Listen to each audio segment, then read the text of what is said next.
I will call us to order. Yes, not yet. I need two more. Just kidding. Councilmember Beck's back there. She'll come.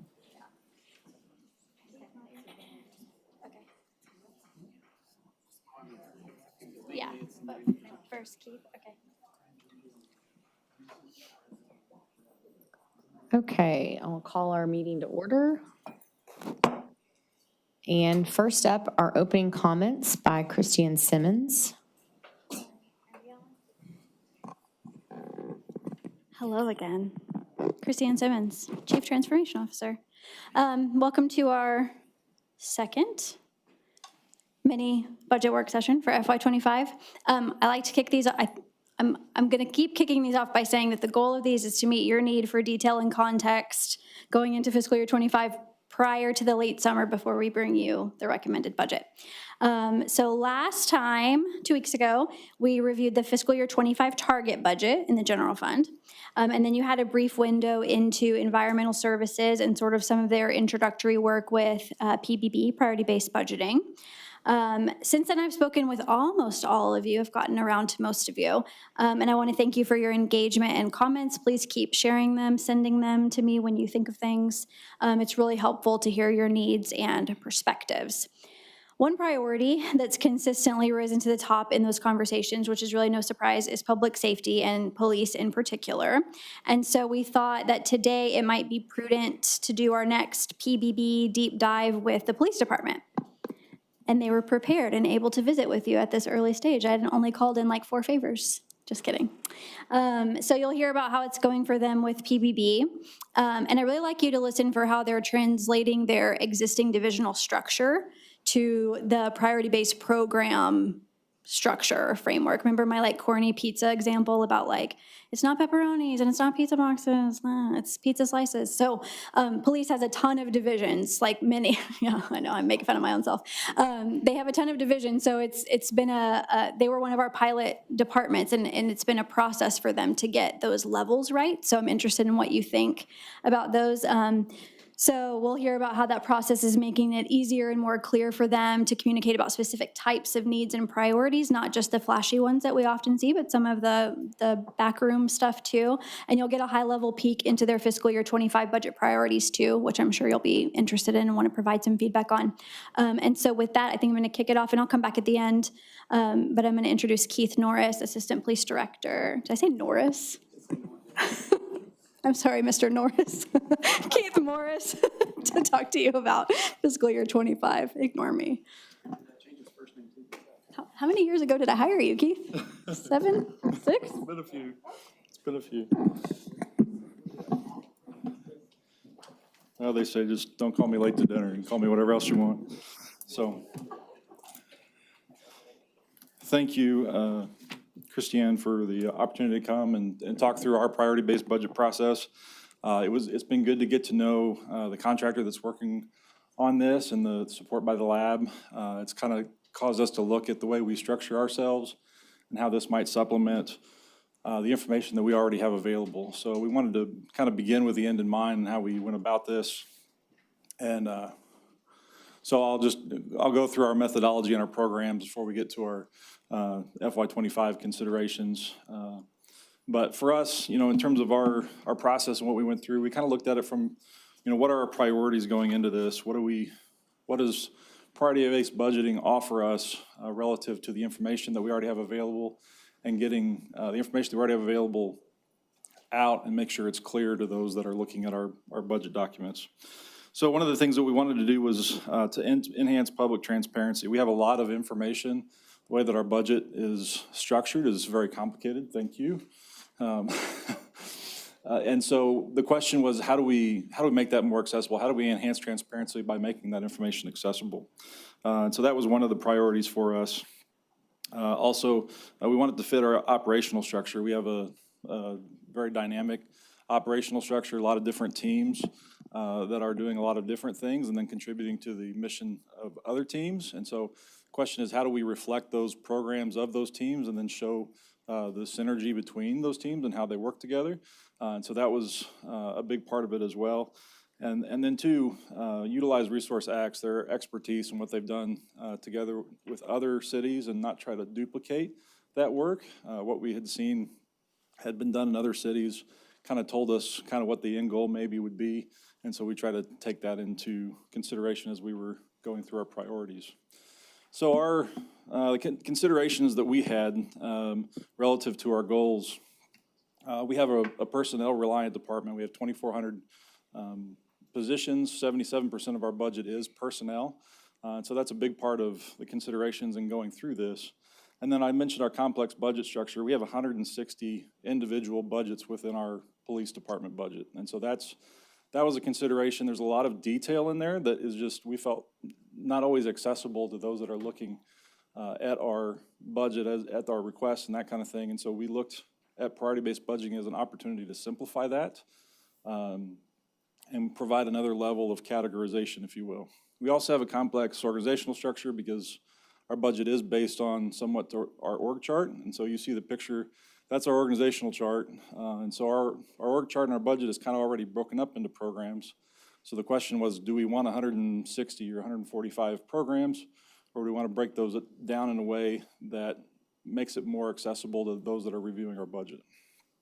And then also too, with regard to our key performance indicators and our strategic plan, we wanted to look at how we're measuring programs. And so we're in the process of doing a key performance indicator working group internally to look at how we measure things. And so for us, we wanted these things to be linked together. And so when we make requests for them to be based on data, and so looking at the 150 or 200 different indicators that we have internally, all the data that we track, to make sure it connects and so we can answer questions when it comes to our programs. So our plan of action was to do functional grouping, and there was a question for us, how would we go about doing that? How do we group together the functions within the department in a way that achieved all those goals? So we performed a high-level time study, and so we met with 25 plus divisions, the captains and the commanders, to go through their operations and to categorize into the programs that we had selected. So we have roughly 35 programs, and so we met with them to say, hey, how much time do you spend in these different programs? And then we also asked for feedback. We asked, hey, do these programs reflect our operations and how we function? And so it provided an opportunity both for them to review what it was we were trying to do and give that feedback and make sure that we weren't just doing it in one side of the organization, but it also allowed us to get the data and kind of come to an understanding about how it mixed with our programs. Again, we also are looking at performance framework and ask how it's going to be measured, and we've been in communication with the lab, Fort Worth Stat, on terms of how that looks and what our process looks like, and we'll continue to do that as we're in the early stages of that process. And then there was the massive part of categorizing costs, and so we use the time survey to assign FTEs. So the ResourceX website allows you to take all of your FTEs and assign programs to them. And so you can go into a whole lot of detail on what it is that you're doing. And so we had to go through and categorize 2,400 different employees. And so it allows you to do that in groups, but that time survey really allowed us to take that data and make sure that we were capturing that in the way that it appears in the system. So, and what you see there really is kind of, when we talk about the functional grouping, our budget data is broken down, I said, into 160 plus different centers. And so our community-oriented policing programs, which you're familiar with, our school resource officers, our neighborhood patrol officers, that sort of thing, those each have individual budgets. And so you can see what's inside of the community-oriented policing programs, because we can break it down further than what's just the cost of that individual program. So community-oriented policing programs sets right now at about 14.7 based on the 24 budget data. But as you see, the costs that are included in the school resource unit and the neighborhood patrol officers, those individual budget centers breaks down further. And so it really supplements our available budget data, and I think in a nice way, so that as we are providing data out to the public, it gives a way to break down and go into layers. So this is our community type programs, and so we have 22 of those. We end up with 35 overall, and so these are the programs that are community facing. I'll make sure I say that right. Those are the ones that are in the community. And so we have our calls for service, non-emergency response, our crimes against persons investigations. And so the thing that I said about looking at how we measure our programs is to some degree how we structured our program. So crimes against persons investigations has to do with our crime report because we put a crime report out. And so we group those functionally, the teams that are doing that and those that are contributing to that in other areas of the department in that program so that it links to the reporting data that we put out. So as we look at that budget data relative to other data that we're putting out, it links together. You also see community-oriented policing programs there, preventative patrol, evidence investigation, 911 communications, emergency calls, strategic response.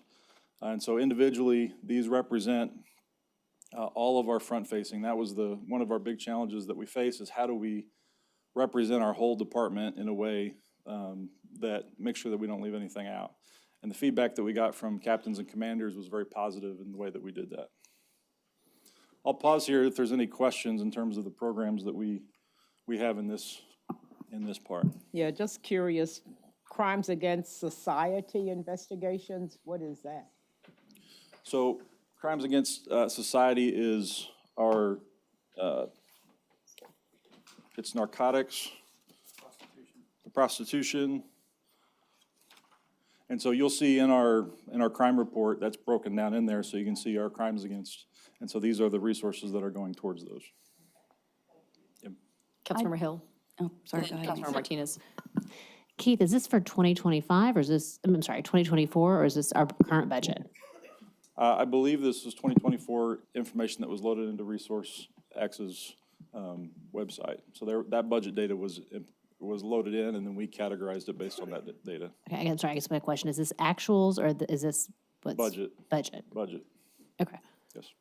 Maybe this is not the time to ask either, but again, maybe Chief, will you go through different divisions and talk about budgeting for those, like the HOPE team is kind of what I want to get at. Do we need to talk about that now, or are you going to address that in a little bit? Okay, will you go back one slide, please, Keith? Yeah. Thank you.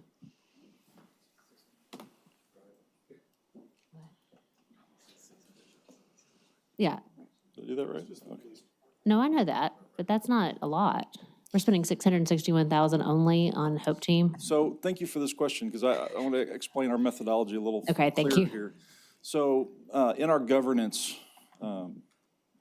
partially in our governance programs, when we went through and allocated positions, this is the amount of time that they're dedicated to this specific program, but there's other police community partnerships that they'll dedicate time to, and different other things where we made sure that if they spend any time in any of those other programs, from an FTE standpoint, we're doing that on the individual basis.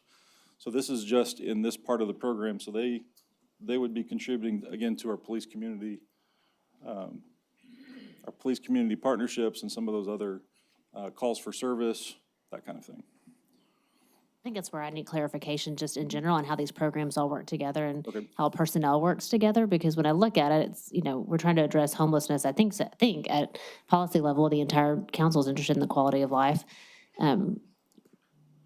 And so I have a hard time with the correlation between, that dollar amount, what we're actually doing on the ground and what directions home is doing. So I think during the budgeting process, if we could tie that all together, that Right. would give a better picture for what we're spending our money on, what the return on that investment is on, and if we need to allocate more funds for that for the next fiscal year. Absolutely.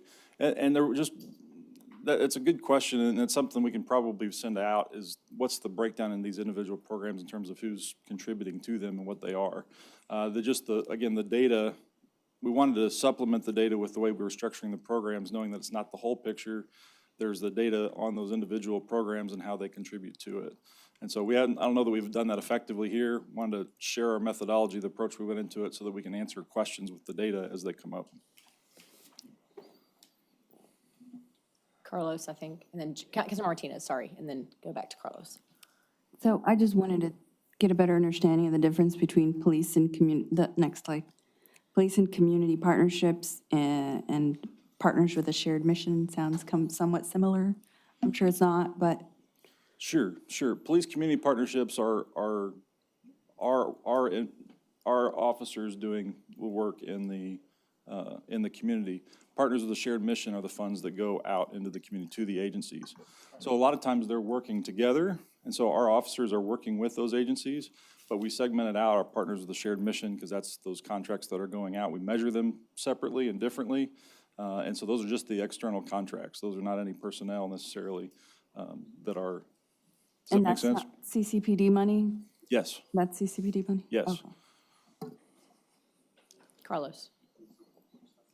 Keith, you mentioned this, and I don't mean to do a deep dive if, Assistant Chief Aldridge is going to go into this. I can wait till then, but CM Hill mentioned, the Hope Unit, right? And you talked about partnerships. The fire department has some presence within the Hope Unit. So where are they funded?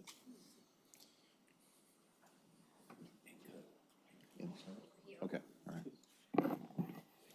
Yeah, so fire has their own Hope Team budget in the fire department's budget. Code compliance, I think, has a piece of the Hope Team too. So part of priority-based budgeting, the challenge now is that only some departments are participating, right? So this is police's piece of the Hope Team. What we will do in the lab, once budget requests are rolling in, for those who are not participating in priority-based budgeting yet, we will load the data for the whole Hope Team. Like for those programs like the Hope Team that are multi-departmental, we'll load it so that when you see it by program, that you'll see the whole picture and we can divide it out for you. But your question about where it's funded, the fire department's part of the Hope Team is funded in the fire department. Okay, so later, as we delve further into the budget process, we'll get, I think, a clearer picture then of that total? Yes. Okay. Yeah, for those programs that are multi-departmental, where some maybe are participating in this process and some are not, we'll load those individual programs with the data that you'll need to see the whole picture. Okay, thank you. And then this last question, and again, Chief Aldridge, you tell me if, to park it and wait for you to answer this, but where within these categories, the program types, if we're under community here, would say enforcement as it pertains to, let's say preventative patrol and traffic enforcement, for instance. Where within the budget would enforcement of mini bikes and ATVs be on public streets where they're not legal? Yeah. Do I need to repeat that? So enforcement of mini bikes, is that what I heard? Yeah, those non-street legal, conveyances, right? Mini bikes and ATVs. So it'd be traffic enforcement. And so the traffic enforcement is not just that part of our department, because there is a division or actually a unit for traffic enforcement. We also capture data from the individual patrol divisions. How much time are you spending on traffic enforcement so that we can reflect that in the cost of the programs as well? Yeah. Eventually, what I'd like to see is, do we have enough resources to fund, those efforts, right? I mean, even beyond our entertainment districts, where we enforce that, it's like the proverbial balloon. You squeeze it, and guess where they go? The neighboring neighborhoods. I'm getting more complaints about that. Okay. So I want to make sure that we're funded adequately to take care of it in total. Thank you. Gina. My question is for Christiane. The more I look at what's going on here, and I really want to commend police for just breaking this all down, but my question to you is twofold. As we're seeing how the numbers add up, are we also truing up the outcomes of the actual work? Do you anticipate identifying redundancy? Because if you've got hope in this department, and that department, at some point, I think you're going to be doing some paring away. So talk about that. Yes, I'm glad you said that. That is exactly the goal of priority-based budgeting and overlaid with organizational performance measurement through the Fort Worth STAT program, which housed in the lab, and some, and other data analysis functions that are happening. And so the goal with PBB is to look at things by program so that we can draw those apples to apples comparisons and synthesize programs across the organization and see where there are duplicative efforts, see where we can pivot base budget resources, not just decision packages, adding but look in the base budget and say, you're working on this, you're working on this, we can work together, we can pivot, we can try something new as a pilot with existing resources rather than always having to come to the table with additional resources. So yes, that's exactly the goal. So between priority-based budgeting, a new program for ORSTAT, organizational performance measurement, and the introduction of really robust data analytics, all three of those will sort of marry together for exactly what you're talking about. Anybody else? Yes, Jeanette? I just want to add to Carlos's comments, because we have a lot of young children riding these ATVs at parks. So what are we planning for any educational campaigns or communication somewhere for, to try to reduce traffic enforcement as it relates to ATVs, and maybe even street parking, because that's another big issue? So thank you, Jeanette. I might direct us away from those specifics, just so get through the budget presentation. And I know PD is taking notes, because some of these definitely need to be addressed more fully, especially as anticipation if you're going to need to increase some of these line items in next year's budget. Okay, Chief? Are you writing it on top of your head here? Yeah, got it. Okay. Thank you very much. Thank you, all good feedback. I'll move to the next slide just to keep us going here, and as questions come in, we'll just keep going. So we do have 13 what's called governance program types, and these are internal facing, and so you're familiar with recruit training. Our fleet maintenance, labor management was a program that ResourceX had suggested that we kept. Administrative support, we grouped together our position management functions, our budget and procurement into one program. And the thing I'll say is that we anticipated the possibility of splitting or adding programs as we went along to see how our programs functioned with the other programs and the priorities as this process went forward. So if there's need to split programs out, that's something that we anticipated in the future. And so these represent our internal programs. Professional standards is there. Officer wellness, which is one of our priorities, is also represented as well. It was a good part of the conversations that we had with captains and commanders and looking at officer wellness as a priority. And so these are our internal or our governance program types.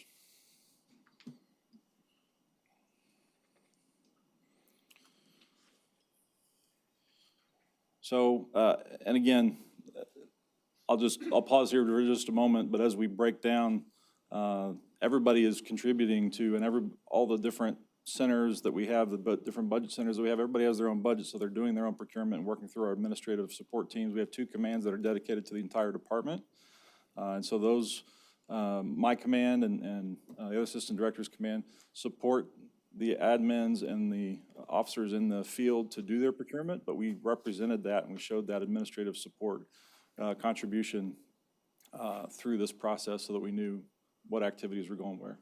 Just so I'm clear, so when you've got like North Command, South Division, admin, all of those, I don't see, I guess I'm a little, I don't understand, I don't see everything on there, right? Like you see North Command, South Division. Are we talking North Command and South Command? Or are we talking South Division, West Division, East Division, North Division?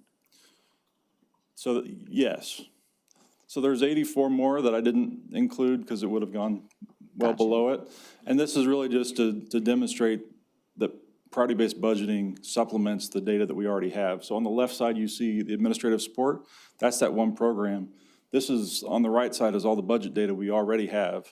And so in connecting the two, we can show at a higher level the data that we already had. Okay. And so when you talk about like, for example, Police South Division admin, $400,000. What is that, and I'm not looking for line items, but just generally speaking, when you say admin, what does that look like? So there are, some of it's allocations, so we broke down the allocations. Some of it is position management. There's a lot of position management. Tell me what allocations are. The allocations that are given to us by the city in terms of our charges for IT, the cost for the IT department, for human resources and different things like that. The administrative costs are there as well, and so we broke those down within that. Okay, and so each command, help me follow the flow. So we'll set a budget here for, say, PD's total IT department, or budget, right? And so we'll say it's $1 million. And then you internally break that down by division or command or whatever unit of measurement. And it's just for internal bookkeeping, correct? Yeah, so each division, so say South Division, we met with them and say, how much time is your personnel spending on administrative support functions? So working with physician management, employment services, and our PDHR in procurement with technology, that kind of thing. So it's their time, and then also the breakdown of our operating maintenance costs based on that as well. So y'all don't have like a centralized procurement for the department? We have a department that facilitates it, because we have roughly 60 people that serve the other 2,400, and that's for all of our administrative support teams. And so we facilitate the policies and the procedures to make sure that it happens. We have administrative technicians and administrative assistants in the field that do that in those areas. Okay, thank you.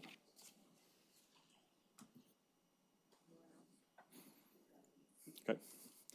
So with that, I'll invite the talent to the stage, and Chief Aldridge. Not at all. Thank you, Keith. Executive Assistant Chief Robert Aldridge for Police Department. So we're going to take a very shallow dive today in a very small kiddie pool, because the reality is that we're at the very beginning stages of our budget process. However, we kind of want you guys to know our overarching themes, how we came to kind of the philosophy of what we're going to be using this year. Because I want to set this out and set the record straight right now. We have 233 vacancies. So with 233 vacancies, it's going to be very challenging to ask for an overarching ask on the police side if I can't fill the vacancies. And so we're gonna be very modest in our ask this year. We're probably going to have to make partial programs or partial positions for certain areas.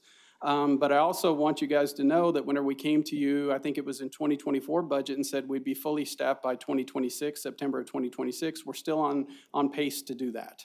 And so, we're still putting academy classes through. We're still getting, roughly around 1,000 applicants every time we open up the application.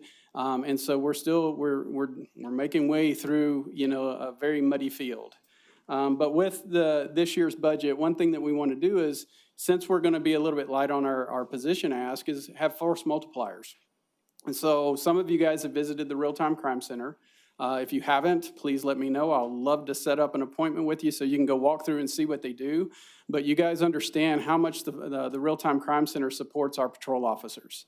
And so that's really kind of the big deal, is that we want to try and help patrol as much as we can, because really they carry the lion's share of the vacancies in our department.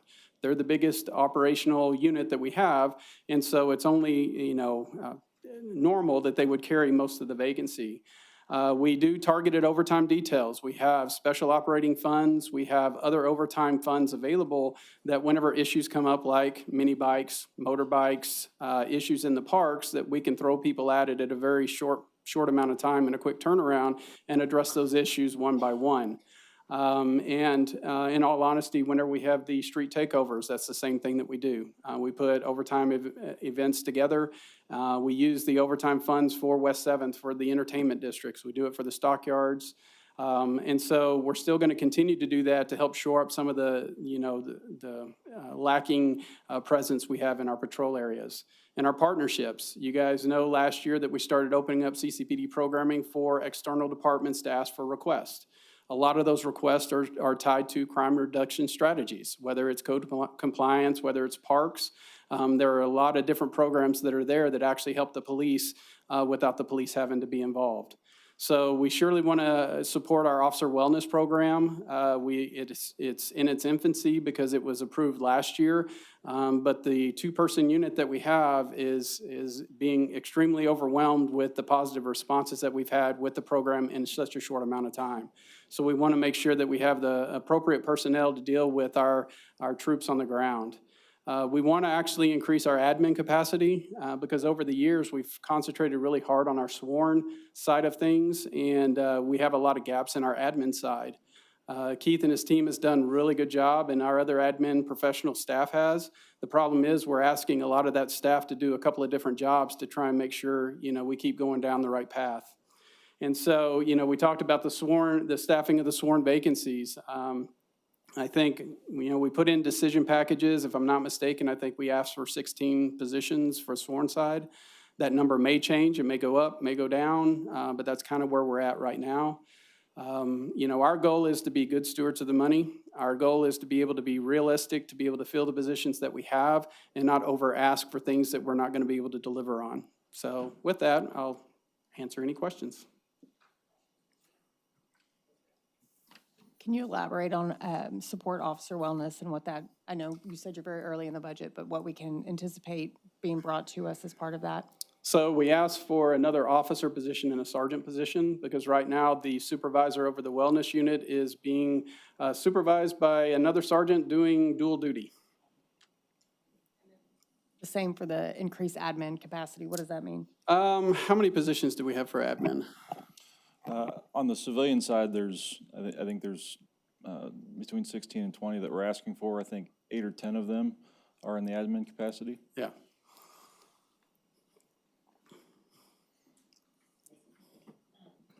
Not necessarily for Chief, but thank you for this, and thank you, Keith. And Christiane, this is very helpful, these little mini budget sessions. It's also confusing.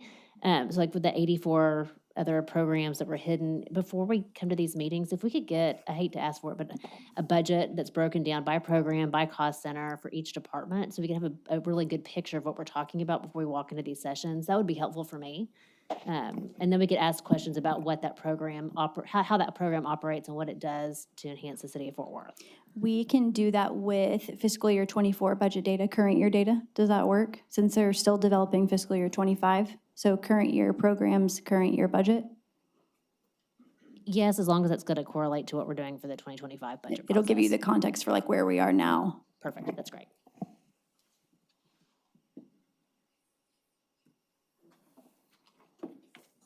Thank you, Chief. Oh, go ahead, Jared. Yeah, just on a budget goal, I understand the need to fill the sworn vacancies.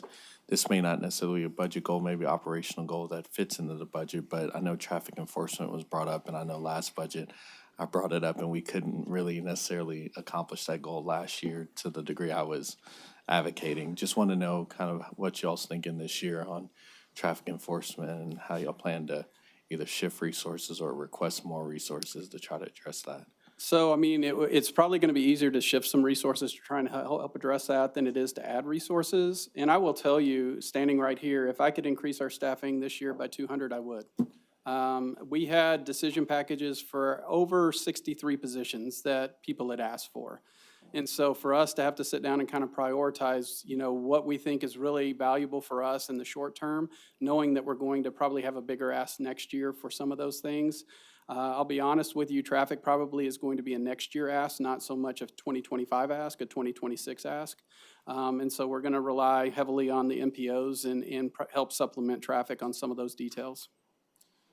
And I'll add to that we've talked about overtime details in working with Council on Asset Forfeiture and shifting some grant funds around. We already do some overtime details. The grant funded ones are targeted towards certain areas, but in terms of adding that into CCPD, looking at potentially an overtime detail program within that for traffic so that we can be responsive and targeted. I like that idea, and it also helps with the visibility piece, and Absolutely. I mean, it's much needed. Yes, I would agree. Any other questions for Chief? Thank you, Chief.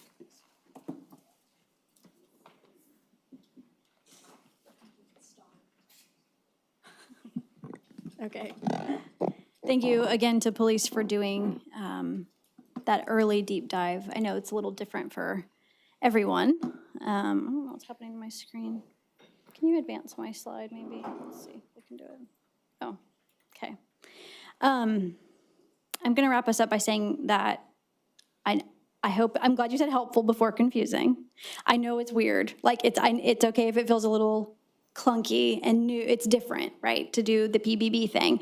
Part of the reason that we're doing these is to like sort of cast a net and see what sticks, what you like about the way this is being presented, what detail is helpful, what's too much, what's too little. And I think you'll begin to see the payoff for priority-based budgeting as we continue to move through the year, educating you in waves on programs and what they cost, and how well aligned they are with your priorities and how well they're performing, to Councilmember Bivens' point. So it will enable you to ask, rather than like, what else can we do? Like, what else can we do? Rather, you can say like, should we still be doing X, Y, Z? Or like, how are those two departments working together on that? Like, it enables us to ask some different questions. And of course, in the lab, we want to be in a position of protecting and defending the taxpayer by looking at existing programs and resources as sort of the first opportunity to pivot or explore, rather than just continuing to add to. So that's where we're going with priority-based budgeting. So we're gonna keep doing these mini department previews. I like the idea about sending more context, and so I'll work with the Fort Worth Lab team on that. We should have already, I'm looking at people to nod their head or not at me or cry at what I'm asking. I think we should already have program inventories for all 9 participating departments with fiscal year '24 costs. And so we'll work on sending that out in a way that's helpful. Okay, so we're scheduled again on May 7th. What we're going to do on May 7th, unless you think this is a bad idea and you can tell me, we're going to run through scenarios for the tax rate, because we are right now looking at the preliminary rolls. We've gotten Terrence today, Parker's, and looking at Brady, I think we've gotten them all. And so, yep, good. And so we'll have data for you on May 7th with some like sort of baseline, optimistic, pessimistic projections on what some of the property tax rate scenarios might look like. And we'll do a focus also on PAYGO, because obviously that's a huge part of the tax rate. And so we can look at opportunities to carve more out of O&M for PAYGO, or, and you know, maybe we'll have a preliminary value of what a penny is. Like, and again, these are early, but we can start having conversations around PAYGO infrastructure, existing buckets of PAYGO, and reordering some of that. So that's the plan for May 7th. I think we have a 10 a.m. session that day, so we'll have lots of time together in the morning. Is there anything else you would like to do May 7th or? Yeah. Gina. I just want to, number one, commend you for the energy you bring to this conversation. I promise you, if you adhere to the request from Councilmember Hill, you will see greater efficiencies from this body. Because what happens when, and I don't know why staff does this, I don't meet with folk without information sent to me ahead of time, because I really do need to know what they're going to be talking about. But if we're given information before we get here, it gives us time to create our own questions, and your work will be easier.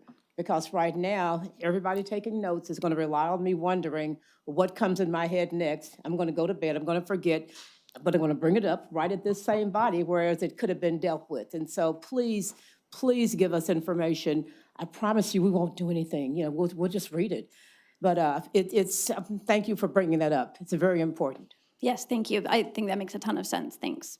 Councilmember Hill, and then Councilmember Williams. When we run through the tax rate scenarios, can we make sure that we're talking about EMS and how that's going to impact the budget for 2025? And then the ongoing conversation of the street maintenance fee. If we did not go that route, what options do we have, and how does that impact the budget? Yes. Thank you. Jared. Thank you, and thanks for the presentation. I know it's helpful, and it's also a bit wonky because not all departments are participating, so you can't really aggregate the programs Not yet. across the city yet. But I look forward to that day. I like the direction, and so this was really helpful.